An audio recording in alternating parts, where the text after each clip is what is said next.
Hello and welcome to another episode of the COO's Corner podcast, where you get an exclusive look into insider secrets on how COOs and industrial leaders drive success in the world of business operations, leadership, personal growth, and resilience. My name is Tamar Nelson, your host and a specialist in the area of operational resilience. Our topic today is juggling it all in a crisis, the whole matter of priorities. Yes, we went through it, the struggle, the uncertainty of what to do, when to do it, where to do it. Just navigating life and business during a pandemic was no joke. Multitasking became the name of the game, and many of us got kicks and some burnt them. Juggling priorities is a phrase that we all use to describe our lives when it gets busy, it gets crazy or scary. And juggling requires a special skill because you have multiple things in there and you only have two hands. So we are really excited to dive into this topic a little bit more because disruptions are far from over. We have an amazing guest who will fill us up on the things that we need to do so we can tackle this head on. It's none other than Jill Maidment. Jill is highly respected.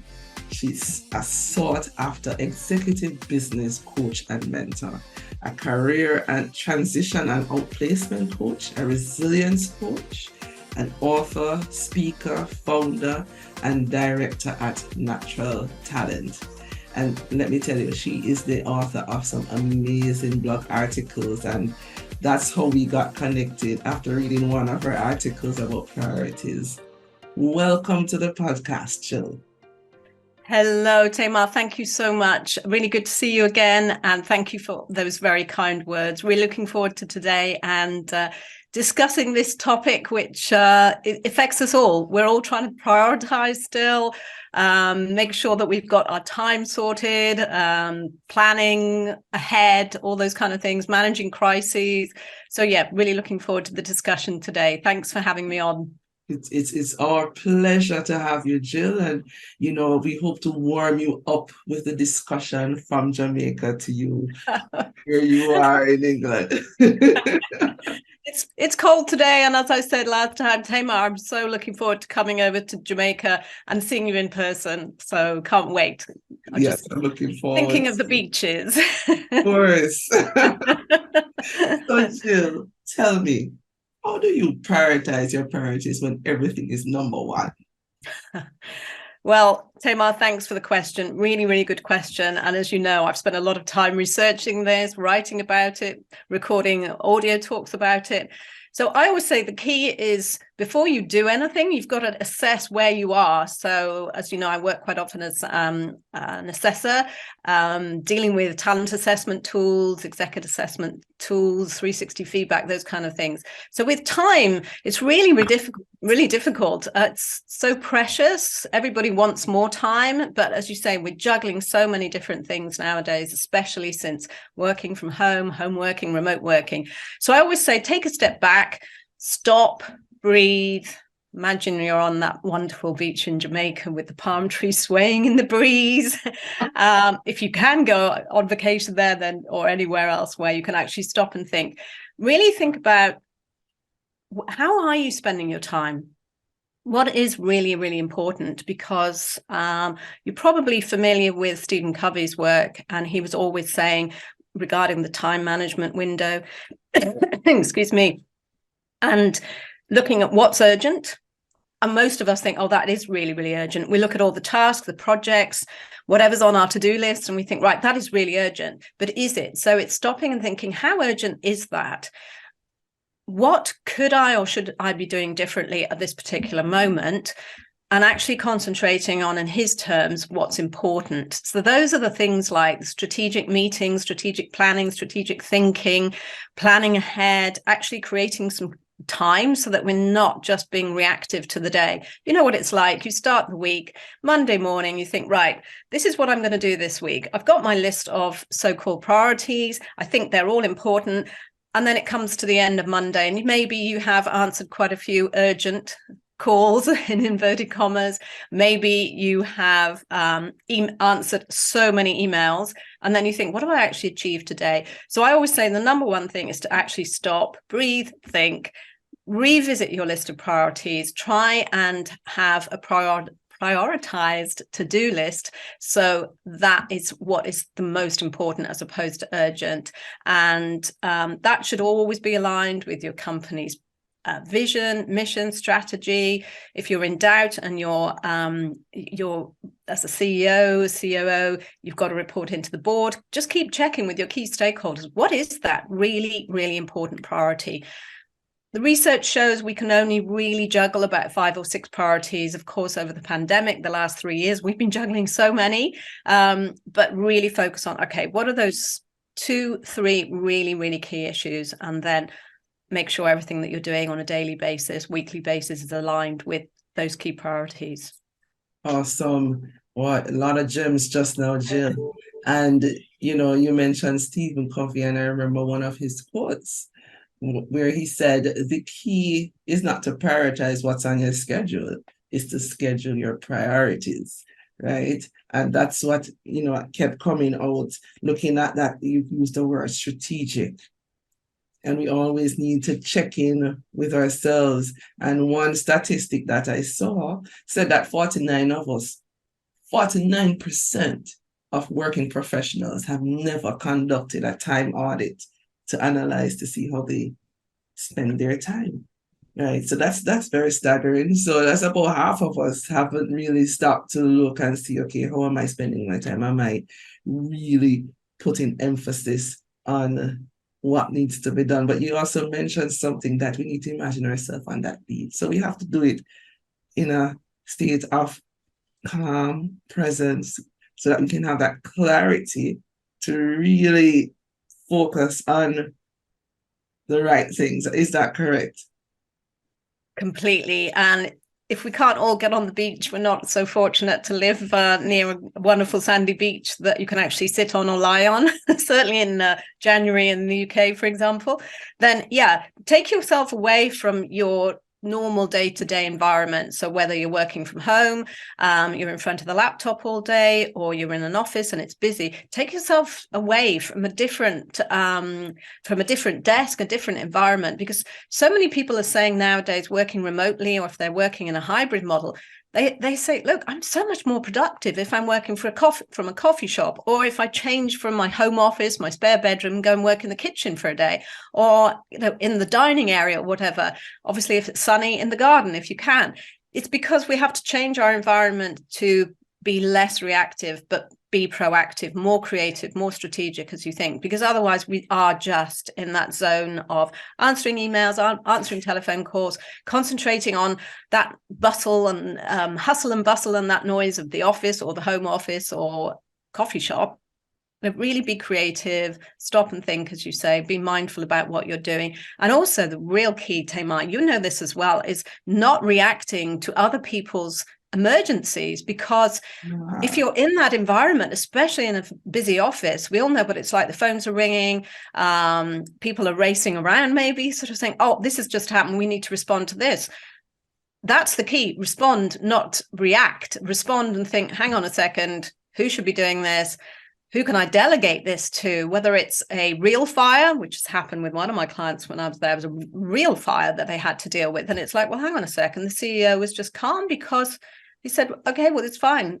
We've got our plan. We know what to do, delegate. Right, carry on, Jill. We'll carry on our executive mentoring meeting, which was great. It was like, wow, this is textbook. Whereas what we do tend to do, especially in a busy office, or even when we're in our home offices, remote working, whatever our environment is, we tend to react as opposed to respond, thinking, oh my goodness, this person needs this. Well, it's stopping and thinking, okay, how real is this emergency? How real is this crisis? And of course, there will be real emergencies. There will be real crises.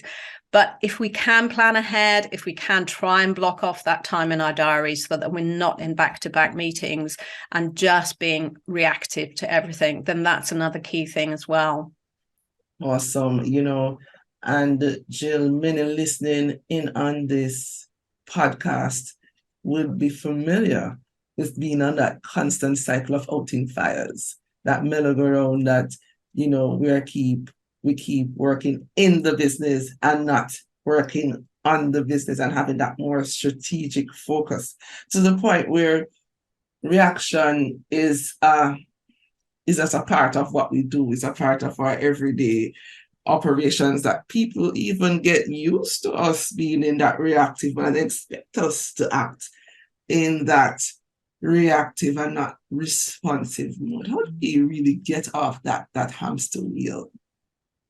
I'm always talking exactly that, saying that, Tamar, talking about it a lot, about the hamster wheel, the treadmill, getting execs to work on the business rather than in it. And it is difficult. It's, again, actually spending that time to plan ahead, to create that, what I call strategic thinking time, creative thinking time, where you can plan strategies, you can move away from that operational firefighting. You know what it's like in the C-suite, that there are so many things to deal with on a daily basis, but it is that question of stopping, creating some time, and definitely, as we said, responding, not reacting, trying to maintain that alignment so that everything is aligned with the strategy, the vision of the organization, and being in control. That's the key, is trying to be in control. Of course, during the pandemic, in the beginning, we were all in firefighting mode and we were very reactive and not responding. It was like, whoa, just reacting in any sense to any of the perceived emergencies, the real emergencies. So very much what I call doing a little bit of self-reflection, navel gazing, as we've said, a bit of analysis. How am I spending my time? What are the key priorities on a regular basis? Definitely once a week if you can, maybe once a fortnight, but definitely once a month for at least an hour, so you have a meeting with yourself. And then you can see, well, hang on a second, how have I been spending my time? And so many execs are spending their time dealing with operational matters. So the key is definitely not to react to some of those operational matters. And also meetings, we talked about this before as well, Tamar, last time we met, about how many execs are spending so much of their time in online meetings. Of course, before the pandemic, if we were working in offices, although a lot of people obviously in global organizations are in different offices, not co-located, but even so, we could have a quick water cooler conversation. We could be around the coffee machine. We could say, oh, hang on, what do you think about that? How should we resolve that? Mm-hmm. So, of course, when we all started working from home, working remotely, then we had back-to-back online meetings, no breathing space, no time to think. We were just reacting. So it's actually looking and revisiting what you actually do in terms of your meetings, how many meetings you hold, stopping and saying, okay, how important is this meeting? How urgent is this meeting? Who needs to be there? Who doesn't need to be there? Maybe as well, I'm a fan of all those open questions as opposed to the questions that are closed, saying yes or no. But sometimes it's like, do we really need a meeting? Yes or no? Usually it's a no. And if it's an operational matter, quite often you can actually share information, stats on how the organization is performing. That can be done by spreadsheets, emails, instant messaging. We've got all these platforms nowadays that we can use. And then keeping those meetings very, very short. A lot of stand-up meetings are held by a lot of the successful organizations globally, where it's like, okay, let's just have a 15-minute stand-up online hybrid meeting. This is the question, this is the topic, let's resolve it, let's see, and then follow up with some emails. And I know we can talk about emails as we move on as well, because we just got bombarded with so many emails, but actually revisiting, analyzing, how do we spend our time, how effective we are. So that can really help being less operational, moving into being more strategic. Absolutely. So it's a little bit more than just to-do lists. It's, getting everything out, asking those really pertinent questions. Do we really need to do this? Who else can do this? Is it a must that I do this at this time? So we're looking at the importance and we're looking at the urgencies. Is there any other considerations when we're looking at what needs to be done, or what's the number one mistake that we all make? Because why it seems so simple. Then why aren't we getting it? Well, a lot of the time, Tamar, is that, of course, execs are so busy naturally. And of course, since the pandemic, people have been redeployed, sadly. They may have been managed out of the business. As we know, there's a lot of layoffs at the moment globally. We're aware of that. So people tend to think, well, actually, we're now slightly low on resource, even though there are a lot of vacancies. They tend to be in the specialist areas quite often. There's a skill shortage, as you know. So people are stretched, especially execs. So they have so much to do.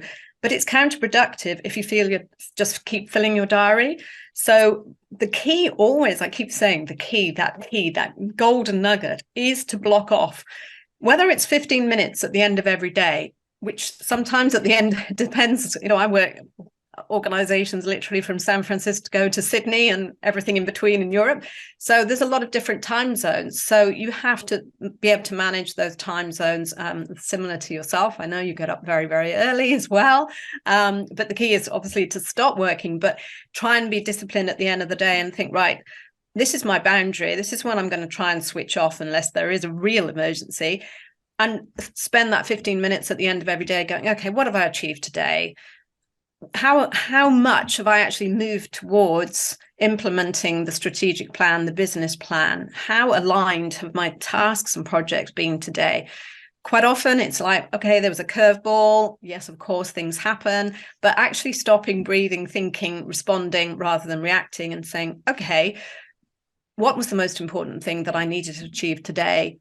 Did I do it? Yes, no. If not, it has to go on the top of the prioritized to-do list the following day. So at the end of every day, trying to actually take some time out. And of course, so many people don't do that. The other thing is, quite often, if execs do block off that hour, maybe Friday afternoon, and say, right, this is ring fenced. Nobody is allowed to book me into a meeting.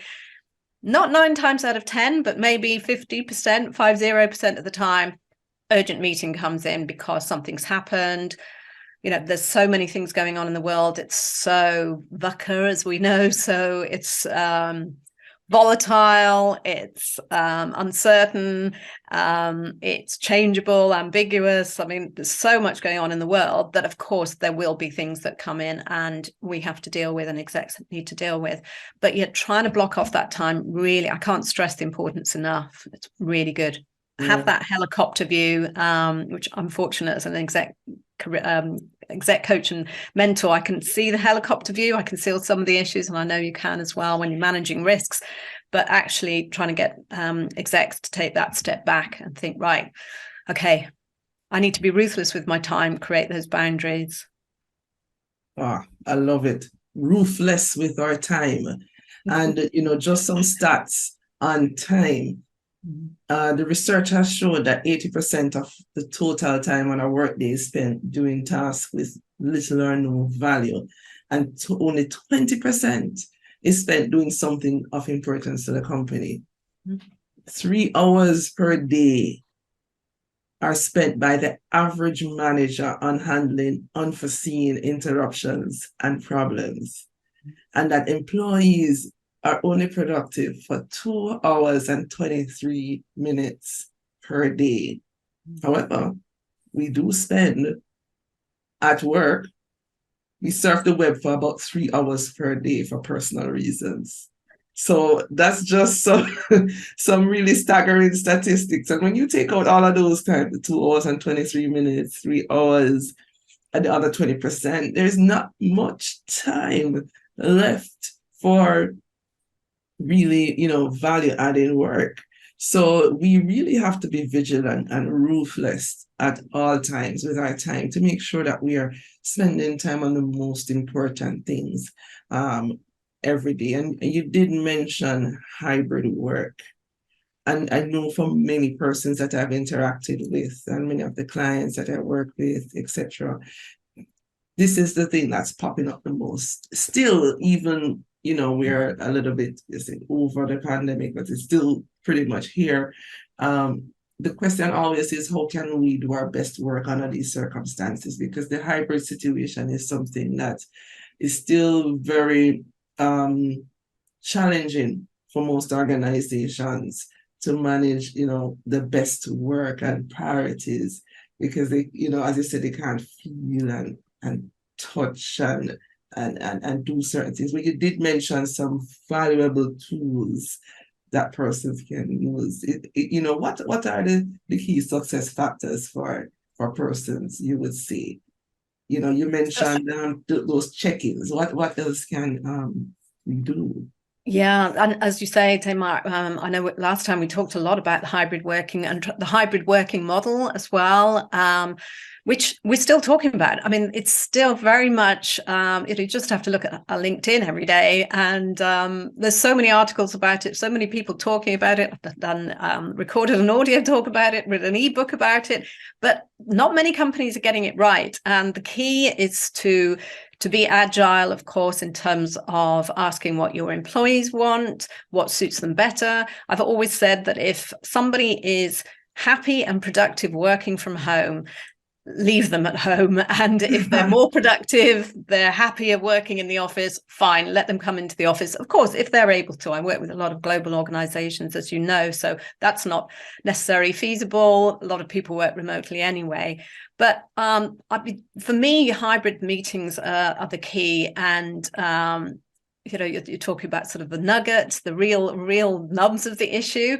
And again, asking people to sit at home or come into the office for a meeting, and then so often, for whatever reason, somebody's got COVID, somebody's got flu, somebody's ill, or they've had a mini crisis at home, or childcare issues, or we've got a lot of industrial action in the UK at the moment, unfortunately. So there's all sorts of issues going around anyway to deal with. So as a exec or a manager, don't call people into the office and insist that they come into the office when sometimes they find themselves in the office and there they are spending all day on their laptop in meetings online. And that has been happening so often in the last 2 years when people started going back into the office. So again, limiting the hybrid meetings. And also, as a leader and a people manager, the great thing is to lead by example. The usual basic kind of values and behaviors is to say, okay, well, I'm going to run the meeting. However, I'm running it from my home, because what tends to happen if the leader says, right, I'm going to run the meeting from the office, chances are most people will go into the office. So mix it up a bit, mix it up, have some variety, and leaders can have those hybrid meetings from home. Obviously, people that want to go into the office, that's fine. So that's a little bit of a tip and a trick for hybrid working, hybrid meetings. And also, I've always said right from day one, when sadly we all went into lockdown almost 3 years ago, it's unbelievable. Mm-hmm. I said to all the line managers, team managers, execs, make sure you have your cameras on. So when you're sitting in those hybrid meetings, remote meetings, online meetings, the worst thing is you're not engaged. And engaged is slightly different between being engaged and being productive.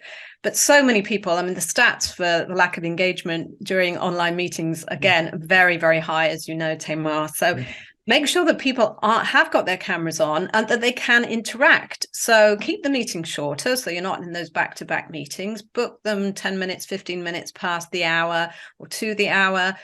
Hold 30-minute meetings instead of 45-hour meetings. Keep them quick. Ask people to send in their ideas, their agenda items beforehand. Discuss real specifics. Make sure that there's always strategic issues on that agenda. So not just talking about operational issues, and make sure that everybody's there and go around the room. So literally go around the virtual room and by name and ask people their opinion for literally, okay, what's your opinion? 1 minute, being ruthless with the time, 1 minute. What's your 1 minute's worth of gold dust, if you like, and that real kind of nugget, and have some interaction. We were having some client meetings and some meetings with my associates last week, and we had all the little hands going up, the green hands, the waving, the clapping, that kind of thing. Get some engagement, the live chat. Make sure people are interacting, because the stats, as I say, are shocking, really. People are sitting there, if they're not, their camera's not on, they're not engaged, they're writing maybe their shopping list, they're doing some work, they're on their phones, they're surfing the web. So yeah, that's another little tip and trick for those hybrid meetings, online meetings, or any meetings, to be interactive, short. Yes, and I see many organizations, many of the Fortune 500 are really tending towards these 15-minute meetings, and these stand-up meetings are a very good way to have that going. I know persons still love their 6-hour long meetings and the 8-hour long meetings when you only get like 5 minutes to chew on something and probably to go to the restroom real quick. It probably has spilled over from the pandemic, having been away from everybody so long, but we need to resist that urge and to really allow the meetings to be more strategic and to focus on the priorities, the strategic items. And when we do that, we will have more time to do other things. It won't be so long and we'll have more engagement. And, going on that same point, on this podcast, we always speak about operational resilience, that ability to resist and absorb and recover and adapt to any adverse conditions that may cause us harm or loss of ability to perform our mission critical functions. But we also saw where personal resilience came up a lot during the pandemic, and I think it's still even more relevant now today than ever. What's the best way to build that? And how do we make that the priority or a priority? Yeah, Tamar, thank you for that. And as you know, I was asked as a result of the pandemic to write a short ebook on resilience. So I talk about it a lot and have worked with a lot of frontline staff over the pandemic as well. So again, it's around about being ruthless with your time, creating those boundaries. So actually saying no. We talked last time about working mums, working dads as well, trying to juggle the school run, trying to juggle the children's homework, actually trying to create those boundaries. So if you are really busy at work, which most people are, actually thinking, right, I am not going to say yes to every meeting. I am not going to say yes to every one of my child's requests. We need somebody to bake some cookies for this day or that day. And, I see so many of my clients and my friends going, oh, I'll do that. And then I'll do that. I'll drive somebody. And then it's like, oh my goodness, how am I going to actually fit that into my day? So definitely in terms of trying to be more resilient, creating those boundaries, being assertive, saying no politely but firmly. And also, of course, we know this even pre-pandemic, we talked about the mental health crisis, sort of the loneliness crisis, all these issues around, burnout, mental health, stress, burnout, completely, Tamar. So again, those boundaries are so important, as of course this, managing our negative voice, our inner critic that will say, oh, you're always rushing around, you're always being busy, you never do anything properly, you never get to the end of your prioritized to-do list, you're missing that, oh my goodness, now you've missed your child's sports day. Coping with that negative voice and thinking, okay, flipping it round, what can I do? How can I be positive? I know that I'm doing a good job at work. I am juggling everything. I'm not going to feel guilty that I didn't bake those cookies. I didn't offer to take all the children in the neighborhood round to the sports day or whatever. So being kind to yourself. Self-care is really important, trying to create that work-life balance. I know we've talked about you're fortunate. You've got those beautiful beaches near you. I've got quite a few, not quite so gorgeous beaches, but I'm quite known, as my clients will say, are you working on Thursday morning? I'm like, yes, why? And they said, well, we thought Thursday morning was your morning you ring fence to go and do a cliff walk. I'm like, yeah, not every Thursday morning, especially when it's so like we've had snow, what I call the horizontal rain I was explaining last time. Yeah. But actually just creating that work-life balance, blocking off time and working flexibly. So many parents, as you know, Tamar, they will do their work during the day, then look after the kids. Once they've gone to bed, they'll log on again. So that flexible working, but with a cutoff point, especially as I said earlier, around the time zones.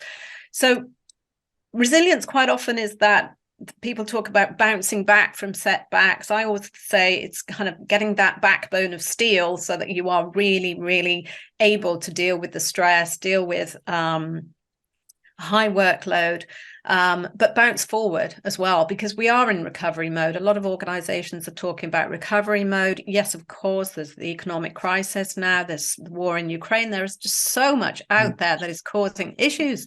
But it's actually thinking, right, I'm focusing on my priorities, my strategy, delivering those, concentrating on the business. Yes, of course, having a work-life balance, but really looking after my self-care along the way too. Yes, that's so important, because if we don't take care of ourselves, we won't be able to share with anyone, or to be effective in any job that we're doing, or any role that we play in our lives. And we have all of these multiple aspects of our lives, all of which we don't want to fall down. So having those tips that you mentioned, the boundaries, saying no firmly and politely, self-care, these are also very important, that we really need to ensure that this is one of the priorities in our lives.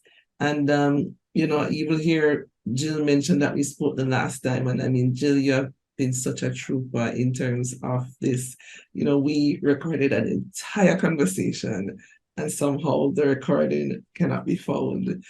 Tried some new apps and something happened. So we really want to thank Jill for coming back and having this discussion with me today. And one of the things that when I was doing my reading is this book called Essentialism. And one thing that the book mentioned was that up until the 1940s, the word priority was only used in the singular form. There were no priorities there. There was only the priority. And now we have so many things that are coming in as labeled as important and urgent, that we as leaders really need to think heavily on prioritization. And I think Jill has been giving us a lot of information about how we as leaders can get this right, to focus on ourselves and to help our teams as well to focus on what the priority is, and to have and consistently keep that at the forefront and doing what we need to do. So, Jill, is there any prioritization myth that you want to debunk for us today? Great question, Tamar, and absolute pleasure to talk to you again. So yeah, again, technology is great. We all had to embrace technology over the last 3 years in particular, but sometimes there's that curveball, as I always say. Yeah. And that's what's key for planning for crises. I think that's a really good expression as well. Planning for crises. You can have the most shiniest, best laid out to-do list, whether it's on paper. I know a lot of people still use pen and paper. That's absolutely fine. You've got so many apps now that can help you to manage your time, but managing your time is so personal. We're all different. We all have our little habits, our routines, and it's trying to break those as well. And actually, like I said right in the beginning, sort of analyze them. So it's a pleasure to be back. Don't worry, absolute no pleasure whatsoever. I love talking about these things, as you know, Tamar. So debunking any myths about priorities. As I've said before, making sure that you have maybe your top 3, no more than 6. You know what it's like in your personal life. We're talking about during lockdowns, people were like, okay, I have some time. So what am I going to do? I'm going to maybe learn a language. I'm going to learn to play the guitar. I'm going to learn to bake. I'm going to remodel the house, the garden, whatever, because we had limited priorities. We couldn't go to the theatre. We couldn't travel on an airplane. Or most of us couldn't. So, it's interesting when you're so focused, and you've got some spare time, you can actually really achieve. So I'm a big fan of the US gurus who are always saying you've got to have the stretch goals as well, because it's a bit like if you go to the gym, you're on that treadmill, and if we could run blindfolded, I'm not suggesting, please don't do that. I'm not suggesting you run blindfolded, but if we could, and you're there with your personal trainer or your friend, or even you're on your I've nearly mentioned a brand. Let's say an exercise bike or whatever it is from your home gym or whatever. If you're told, okay, you've got to run for 10 minutes, chances are you will run for 10 minutes. If you could run blindfold or not look at the clock, you probably could run for 10, 20 minutes. And that's what I like in business as well. It's having those stretch goals and really focusing on those.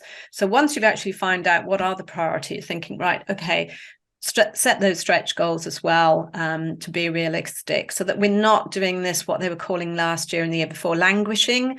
It's especially in January, especially if it's long, cold, dark days, it's like, languishing again, and I'm not being productive. It's like, well, okay, revisit your priority list, create some time, delegate, work smarter, not harder, all those cliches, and then actually set yourself the stretch goals and think, right, what am I going to achieve this week? Yes, we'll have the crises, we can plan for those. Yes, technical things happened to me as well last week. Just computer said no completely, which was fine. We got around it eventually. But really, revisiting those basic techniques, really basic techniques, things like not answering emails on demand. Some of the most effective CEOs that I've worked with, it's been really great to watch them, Tamar. They're on their phones, they will go yes, no. They won't be writing long emails. Hi, how are you, Jill? How was your weekend? When can we book an appointment? It's like 10:30 Tuesday, okay? It's like, yes, straight to the point. Straight to the point. And yes, we've got to be personable, friendly. We've got to build rapport, etc. But if we've already got those working relationships, let's be really efficient and as well as effective. So probably a longer answer than I intended, as usual there, Tamar, about debunking that myth around priorities. But yeah, we're juggling so much, as you said, and it's picking out, okay, what are the absolute top 3, maximum top 6, and checking in, making sure they're aligned, whether you're checking in with the chairperson, whether you're checking in with the board, checking with your team members, your colleagues, peers. Okay, what are we actually doing, and why are we doing it, and why are we doing it now? And if we're not supposed to be doing it, or we haven't got the time, let's find somebody that can. Let's delegate, delete stuff, let's discard stuff, all those D's, defer, you name it. I love it. Yes, I can relate completely to what you're saying, because during the pandemic I picked up some hobbies, learned to play the guitar, learned how to swim, got scuba PADI certified, did a lot of things. But then, when everything is now coming back on stream, it's like, oh, okay, I can't do all those things anymore. Probably not as frequent as before, but no, okay, once every 6 months I can do this, once every 2 weeks I can do that. So it's a bit of reprioritizing. Know that all the kids are at school, you have to be in traffic, you have to travel. That's a whole different dimension. So we can't keep everything that we had before. And I think, one of the things I found myself had to do almost every quarter, I've had to look at my schedule and redo it, reprioritize, reschedule, and everything. No schedule has been able to stick for longer than that. Almost at least quarterly, I've had to, okay, now I'm not going to work out at X time. I'll have to switch it to the evenings because the mornings are now doing this. Or I can swim once every 2 weeks and I'll go to this pool with the girls. So it's a process. And one of the things that I'm getting from this conversation is that it doesn't have to be perfect, and it doesn't have to fit a particular model, and it's not a one-size-fits-all situation. But we'll have to work out what best for us, our families, our teams, and make it work. And it's okay to be flexible and to shift if needs be, if that's what's needed at that time. So are there other resources? Oh, you wanted to say something on that? No, I was going to say, thank you, Tim. I completely agree. Yeah. And also diarising the fun things as well, thinking, blocking off that time for the fun things, because otherwise we don't do them, do we? And the interesting thing, I always, there's two of my favorite expressions are, if you want something done, ask a busy person. And it was a CEO that said that to me years ago as well. I mean, you hear it quite often. And I was like, what do you mean? He said, I was merging my organization with another organization. And then I was asked, could I write a book on management? And he said, so I did it all. And it's like, because you have to really divide up your time and be so focused. It's like, right, okay, I'm going to do that, delegate that.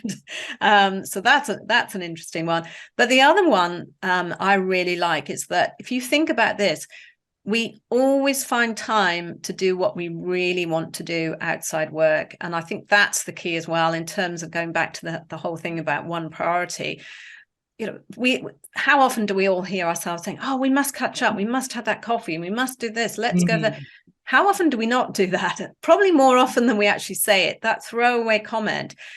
And if you really want to see somebody, if you really want to go somewhere, really want to do it, you will find that time, because life's too short. I always talk about it's important to have that self-care. It's important to take time out, build your resilience, be positive, have the bucket list. Did you know Jamaica's on there? My trip to Jamaica is still on my bucket list. Jamaican It's there with a lot of other things. But, diarising time to do that, but also, making sure that you're still holding on to that, because otherwise life is very short, as we know, and we've seen in particular over the last 3 years. So it's important to have that really healthy work-life balance, as well as working really, really hard and smarter. Yes, if it's not scheduled, it won't get done.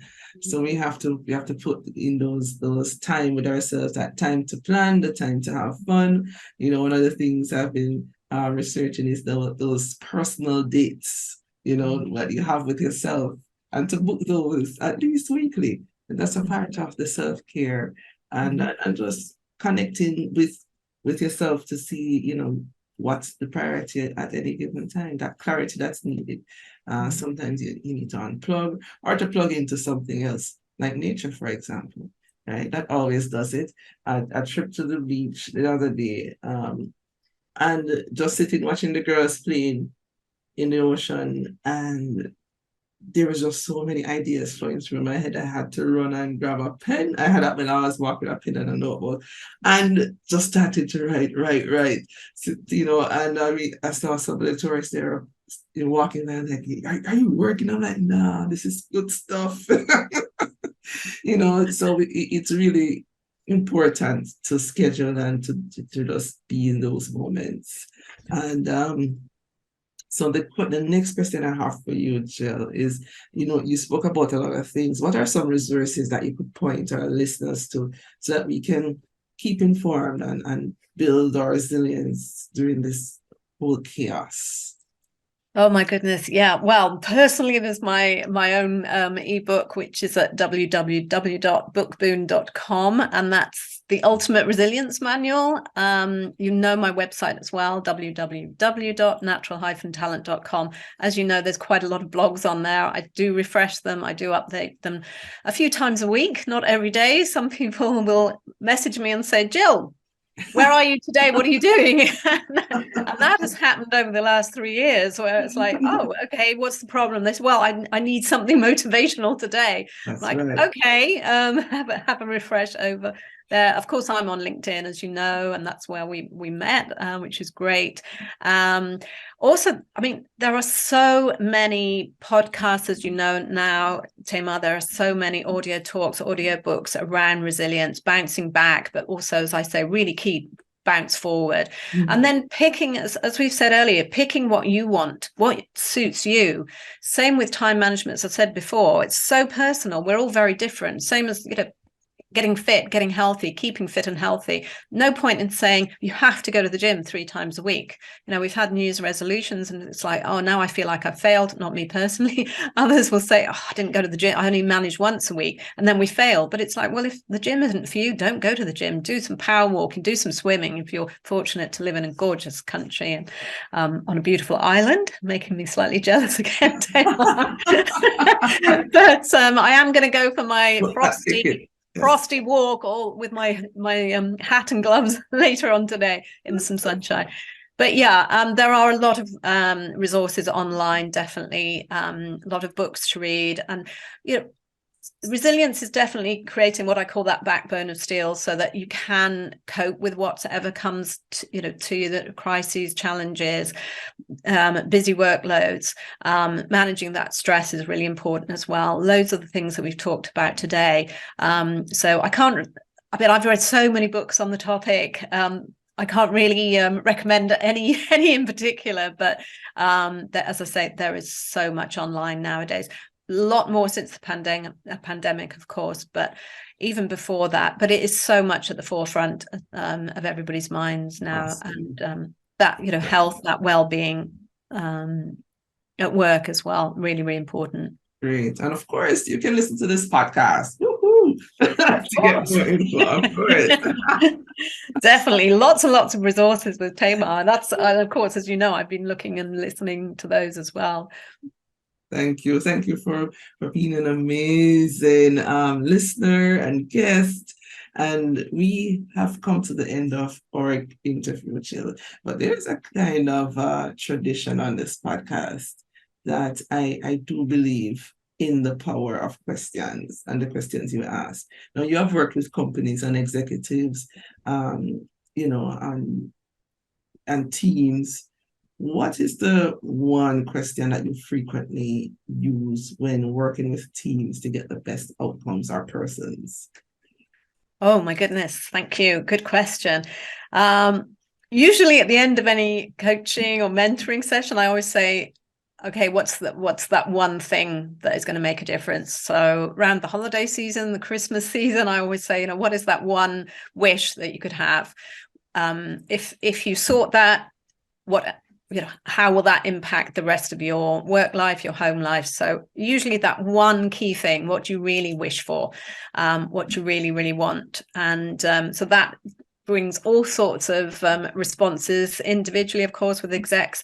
Quite often the answer is, I want more time. And it's like, right, okay, how can we get more time? Who can you delegate to? How can you manage your emails? Don't respond to them on demand. Keep delegating, empowering your teams. With teams, they do want to meet in person quite a bit. So I think I said last time that we were organizing and facilitating quite a lot of big team meetings, offsites, strategic offsites, where people wanted that interaction, very, very large groups. Maybe doing some kind of team building activities, but it is usually that what's that one thing that is the magic thing that is going to make everything better. And quite often it is, as I say, it's time. So it's like, okay, how can you find that time, putting in place some of these tips and tricks, tools and techniques, and quite often it is just to have more energy as well. A lot of people want more energy. Sometimes it's key, a real key kind of global issue, right? We need that resolved so that we can do this. But of course, that one question will get to the absolute nub of the issue.